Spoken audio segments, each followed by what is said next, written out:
What's up, everybody? Welcome to Podcast Now. I'm Alex, and in this video, I want to go through the Hogwarts Legacy Gameplay Showcase 2. Now, I'm not going to do like a 30 details you missed kind of thing. I know there's actually many other people that are going to do it, and they will do it far better than me. So instead, I want to kind of give you my overall impressions of the thing and look at a couple key moments that I thought were important, right? Some of the things that stood out to me. So overall, I thought they crushed it. I thought they did a really, really good job. I would say this showcase, the second one, is honestly better than the first. Now, that's a personal preference thing, right? Probably depends on what you were looking to see, because the first one showed more of like school life, right? Walking around Hogwarts, seeing Hogwarts Castle, and probably seeing it in the best way we've seen it up until this point, even including now, right? So it depends on what you were looking for, but I think overall they did a much better job this time.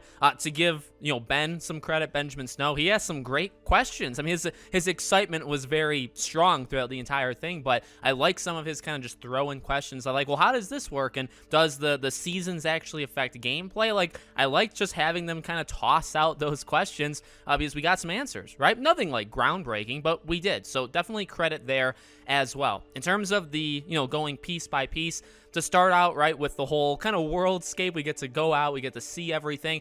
I thought it looked really good.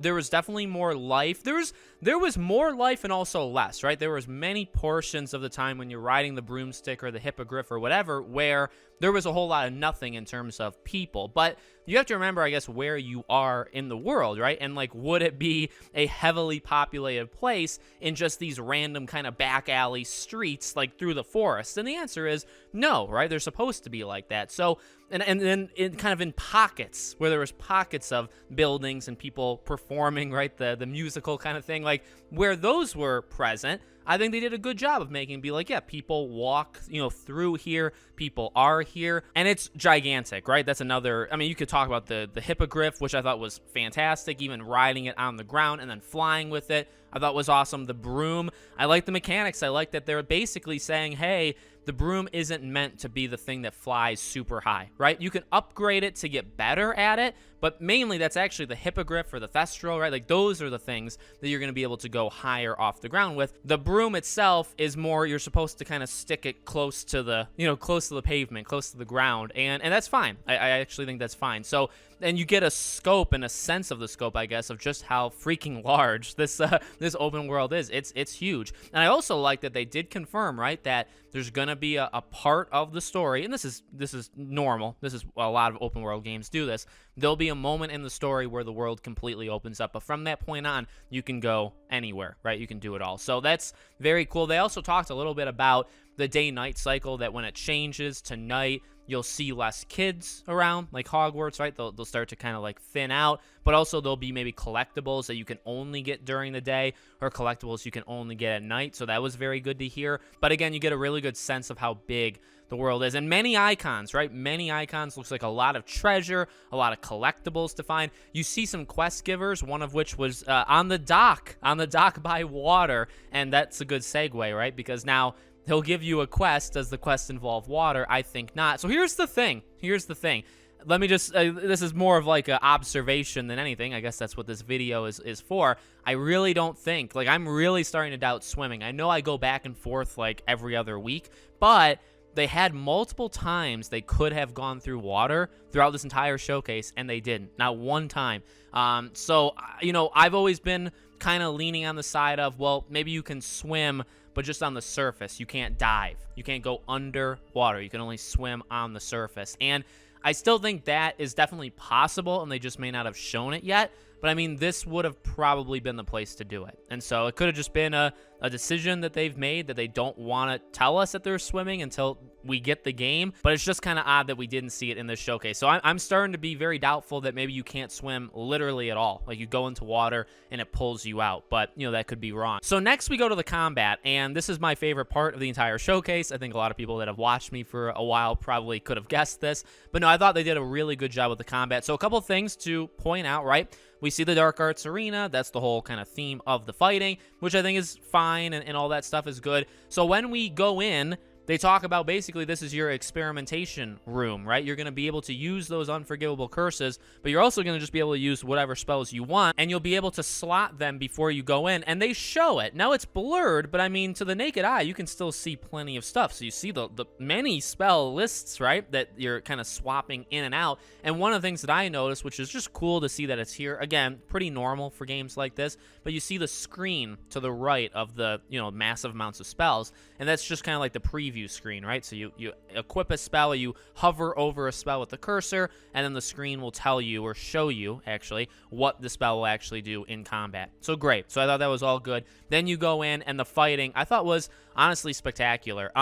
If I were to offer one criticism, it would be the enemy's speed that they're attacking is very slow, very slow. Now, it could be a difficulty thing, and I hope it is a difficulty thing, because it's a problem in general with gaming, and some games have done it better than others. Obviously, Assassin's Creed kind of kicked off the trend of all the enemies circling around you, and then they literally are kind of like one at a time. They'll pat somebody on the back and say, "You go get them," and then you'll murder them, and they'll say, "Okay, next person up," and they don't attack in like a synchronized group how like an actual group would, and a lot of games have that issue. This game, it doesn't necessarily, because you do get attacked and you do have to move around and things are happening, but it does seem like it's attack, then wait, next enemy, attacks, waits, next. So I would like to see that not that way, but it could be a difficulty thing, right? Higher difficulties, maybe they attack faster, at a faster speed. We'll have to see. But other than that, like just the enemy attack patterns, I guess, would be the negative. The positive is everything else. The spells look fantastic live. I love how it's just not cut. There's no cuts. They're just going right through multiple waves, multiple weapons. Then you go into like the tool bag wheel thing, right, where you're putting down plants and all these different potions to increase certain things, one of which makes the regeneration of your spell go faster. Like, all that stuff was phenomenal. The look and sound, though, right? I really want to focus on that. I think we care. I don't know how much the general gaming audience cares, but like firing off of Avada Kedavra and Imperial, like all three of the unforgivable curses sound insanely good. Just the noise it makes, and when it hits the enemy, the noise that makes is incredible. And the visual style, right, of how it looks as well, they crushed it. They absolutely crushed it. And it's new because of the unforgivable curses is the first time we've kind of seen it live in action, but it looks good for all the spells. I mean, all the spells really have that sound, that visual quality that, to kind of match, like, it just looks real. I'm just going to kind of give more examples, but to kind of just sum it up in one thing, it looks really, really good. So I'm very impressed by the combat overall. I love the symbol that goes over your head that indicates an attack's coming, so you have to block it or deflect it. Love the little, Batman Arkham-y, right, that kind of style, the free flow combat. So that's awesome. That's great. And then we get to the final part, which is the Room of Requirement. So this one, honestly, this is big, really big, but just not for specific people. And I would almost, you know what, maybe I would actually include myself in it. So what this last part, the Room of Requirement, and then outside when you're just going around petting beasts and all this kind of stuff, it was spectacular. I mean, I like audibly gasped or said like, "Oh my God, that's amazing." I said that in my live stream multiple times during this section. The thing is, it's more Sims-like, right? Even like a tycoon game, like a Zoo Tycoon kind of thing, where you're changing sizes of items, you're rotating them, you're putting them where you want, you're taking items away from the area that you've already done.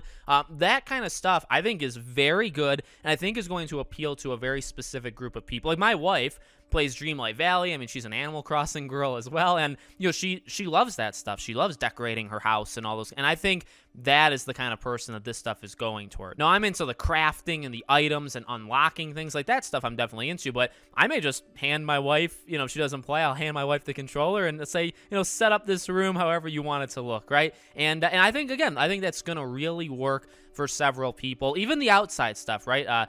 I guess the beasts are already in a way tamed, but you have to kind of become friends with them, and then you can play ball with them and all that stuff. I mean, it is great. Again, it's an odd thing to talk about because I think they knocked it out of the park. I think visually it looked good. I think it has depth. It has a lot of depth. The color changes you can do, the size changes. I mean, it's actually a lot, like way, way, way more than I thought it was going to be. Now, not a criticism or a complaint, at least not yet. I hope that they're not putting so much into this because there's not a lot in other places, right? This is a good compliment to me. This is a very good compliment where it's like this is going to appeal to certain people, but not everybody, and this is a good compliment to a solid game. A game that's long, not like long just to be long, right? But it is long. It's got characters, it's got a lot of dialogue, it's got story. If it lacks those things, but it's a good sim kind of thing like that could hurt it, right? Now, maybe it doesn't, because at the end of the day, people may be like, well, I like Dreamlight Valley, and I want to do this simply for the Room of Requirement stuff. I'm sure there are those people, and that's totally fine. And again, it was kind of like this entire showcase, 3 very different segments of the game. Not necessarily for 3 different people, because I think the people that are fighting, that like fighting, you're also going to want to move around the world, so part 1 and part 2 are important. Part 3 was the most kind of secluded from that group. And then, of course, and to end this, there's the ending. So that ending video, a couple different things going on, right? Headmaster's office, which I think you can kind of tell once you slow it down and look at individual pieces of it.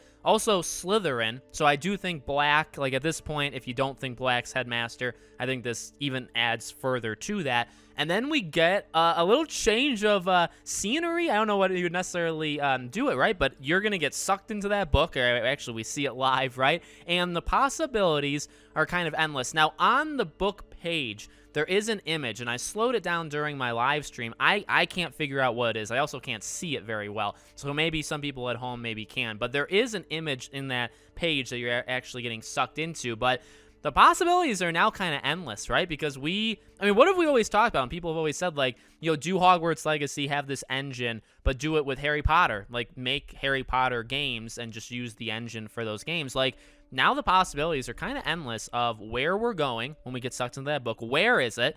And also, when is it, right? Because the time period does not have to be the same time period. So, there's not really too much more to say other than kind of like a shock factor of, oh my God, that's pretty massive. And we'll just have to wait and see.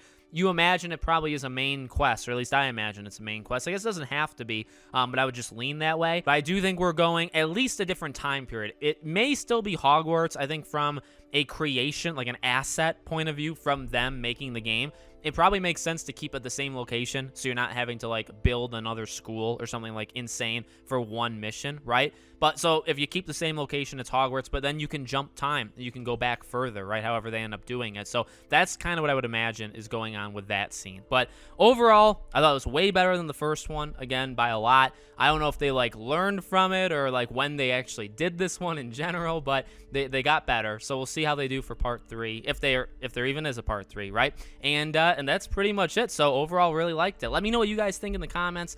Make sure you guys are subscribed, bell icon turned on, and I hope to see you all on the next one.